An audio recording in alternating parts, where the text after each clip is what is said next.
Assalamualaikum warahmatullahi wabarakatuh. Hai anak-anakku, bertemu lagi dengan Bapak dalam pembelajaran daring bahasa Indonesia. Salam semangat, aku cinta bahasa Indonesia. Sebelum memulai pelajaran, mari kita berdoa terlebih dahulu. Berdoa mulai.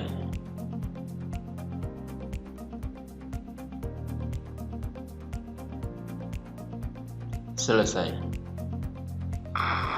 Baik, untuk pertemuan kedua di materi teks deskripsi kali ini Bapak akan membahas mengenai menelaah struktur teks deskripsi.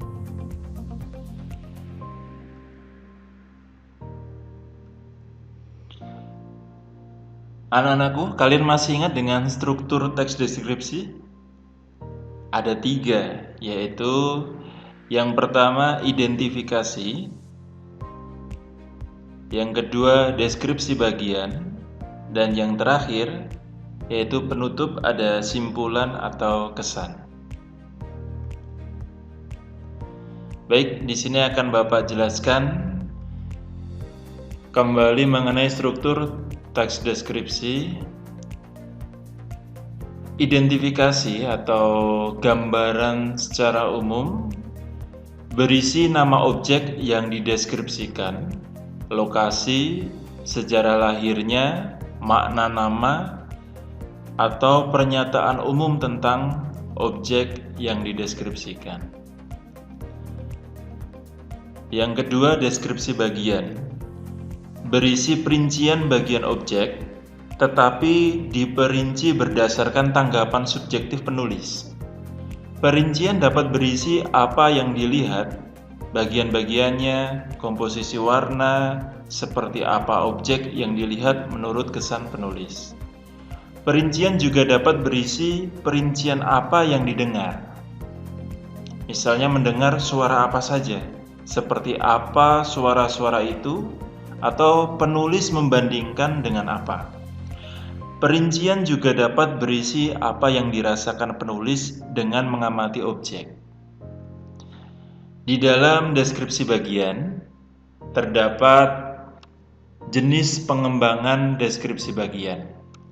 Yang pertama, deskripsi bagian berdasarkan ruang, yaitu berisi perincian bagian-bagian ruang objek yang dideskripsikan. Misalnya, penulis mendeskripsikan bagian pintu masuk, bagian tengah, bagian belakang.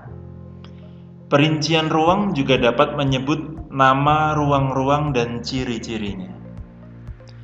Kedua, deskripsi bagian berdasarkan anggota bagian-bagian objek. Berisi perincian bagian-bagian yang dideskripsikan. Misalnya, pantai digambarkan bawah lautnya, bibir pantai, ombak dan pasirnya, pemandangan tumbuhan dan hewan-hewan pantai. Ketiga, deskripsi bagian berdasarkan proses sesuatu berlangsung. Berisi perincian bagian awal, mulai meningkat, puncak atau inti, penutup. Misalnya, penulis mendeskripsikan awal pementasan, kemudian puncak adegan, mulai meluruh, dan penutup. 4. Deskripsi bagian berupa pemfokusan. Berisi bagian yang paling disukai dari bagian yang dideskripsikan. Contoh, bagian yang paling saya sukai dari perpustakaan ini adalah ruang bacanya. Desain unik dengan cat cerah memberikan kenyamanan yang luar biasa pada pengunjung. Terakhir, dalam struktur teks deskripsi yaitu penutup atau simpulan. Pada bagian penutup, teks deskripsi berupa kesan umum mengenai bahasan yang sedang dibahas. Ciri bagian simpulan teks deskripsi ialah mewakili seluruh aspek penting yang telah dijabarkan pada teks tersebut. Simpulan dibuat dengan bahasa yang singkat, padat, dan jelas. Berikut contoh di dalam buku paket bahasa Indonesia nih ya, yang kelas 7 SMP. Contohnya ada rumah tongkonan di sini. Untuk struktur paragraf yang pertama itu termasuk dalam struktur identifikasi. Isi kalimatnya, Tongkonan adalah rumah adat masyarakat Toraja. Tongkonan berasal dari kata tongkon yang artinya duduk bersama-sama. Suku Toraja yang memiliki rumah adat ini yang berbatasan dengan Kabupaten Nrekang, Sulawesi Selatan. Rumah adat ini merupakan salah satu ikon suku Toraja selain upacara pemakamannya. Toraja termasyhur oleh karena rumah adatnya yang unik dan cantik ini. Oleh karena arsitekturnya yang menarik, Tongkonan kemudian dinobatkan sebagai rumah adat Toraja. Tongkonan berada di antara pohon-pohon bambu di puncak bukit. Tongkonan terletak sekitar 12 km ke arah utara dari Rantepao. Memasuki Rantepao, akan kita temui Tongkonan berjajar rapi dan indah, seakan menyambut dengan ramah setiap pengunjung yang datang. Nah, penjelasan dari keterangan isi kalimat ini yaitu menjelaskan nama objeknya, lokasi, dan gambaran umum objek. Di paragraf yang kedua, dalam teks deskripsi rumah Tongkonan, itu termasuk struktur deskripsi bagian. Isi kalimatnya, rumah adat yang satu ini terbuat dari kayu yang bagus dan dihias dengan apik. Hiasan terdapat pada sekujur badan rumah dan atap rumah. Ukiran di sekujur bagian rumah menambah cantik bangunan ini. Ukiran yang menghias sekujur bangunan bermotif garis-garis lengkung yang harmonis. Rumah adat yang berjenis rumah panggung ini juga terbuat dari kayu yang kokoh. Bukan kayu sembarangan tentunya. Jenis kayu yang digunakan untuk membuat tongkonan kabarnya memiliki kualitas juara dan hanya ditemukan di wilayah Sulawesi Selatan saja. Tanpa vernis dan pelitur, kayu rumah Tongkonan tetap awet hingga ratusan tahun.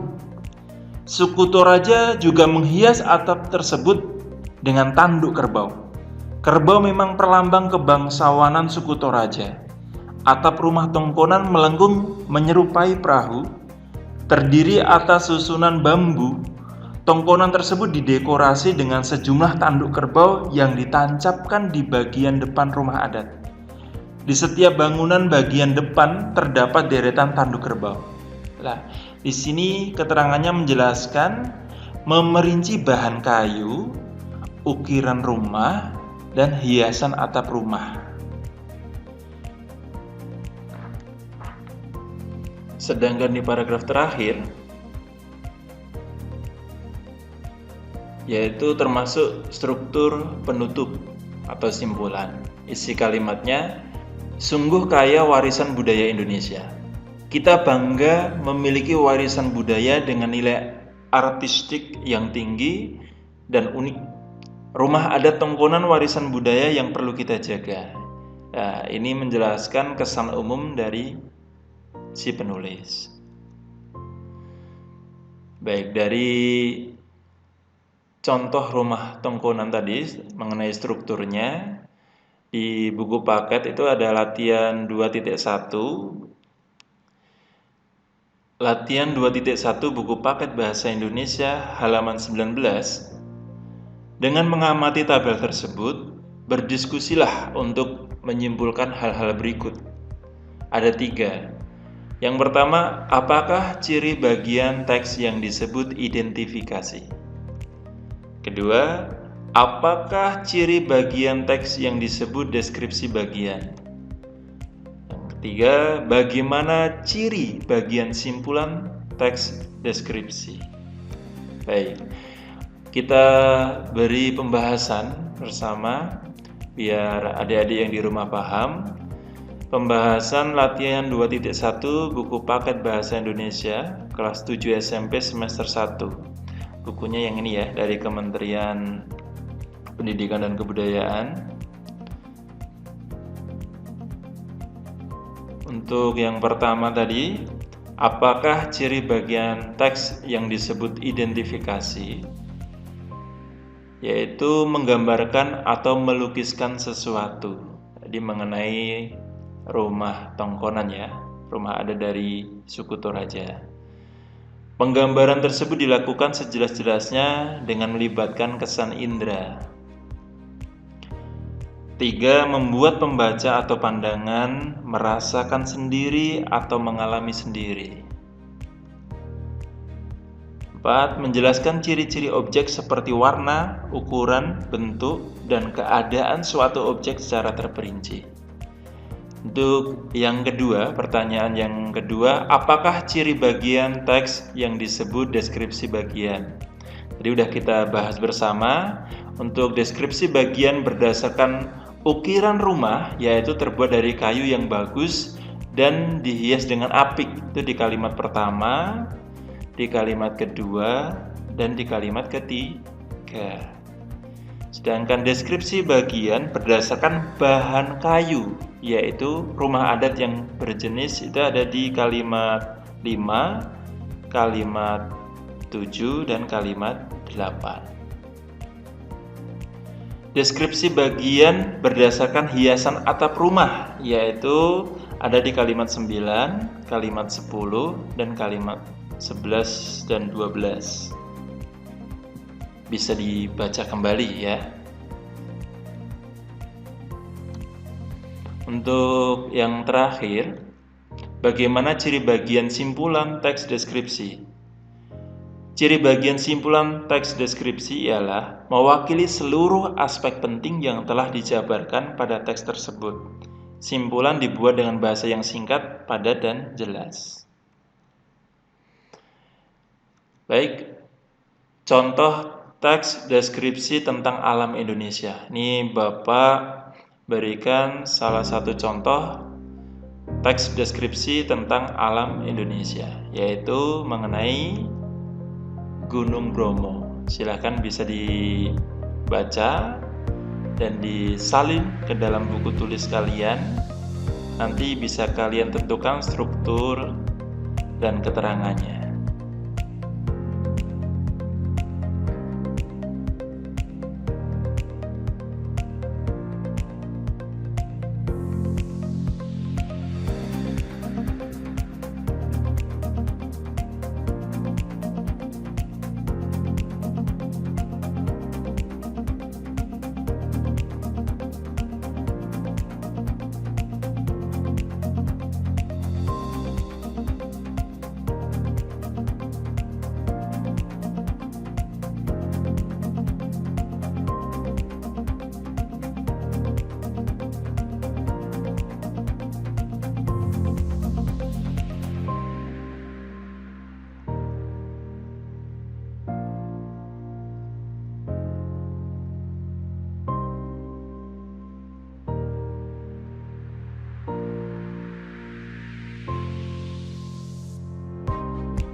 Baik, untuk tugas di sini ya, salinlah kembali teks deskripsi alam tentang Gunung Bromo dalam bentuk tabel seperti contoh slide di atas.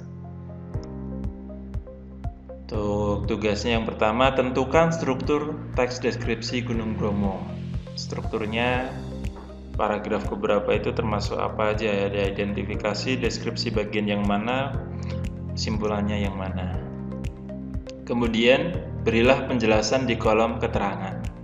Seperti contoh rumah Tongkonan tadi yang sudah kita bahas bersama. Tugas dikirim di Google Classroom. Bisa lihat di Google Classroom-nya ya. untuk alamatnya nanti. Bisa juga di WhatsApp berupa dokumen. Baik.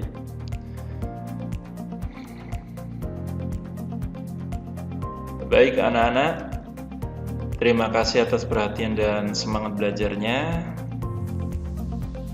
Sekian pertemuan hari ini, semoga kalian paham dan Allah memberi manfaat yang berkah dan barokah. Alhamdulillah, jazakumullahu khairan. Wassalamualaikum warahmatullahi wabarakatuh.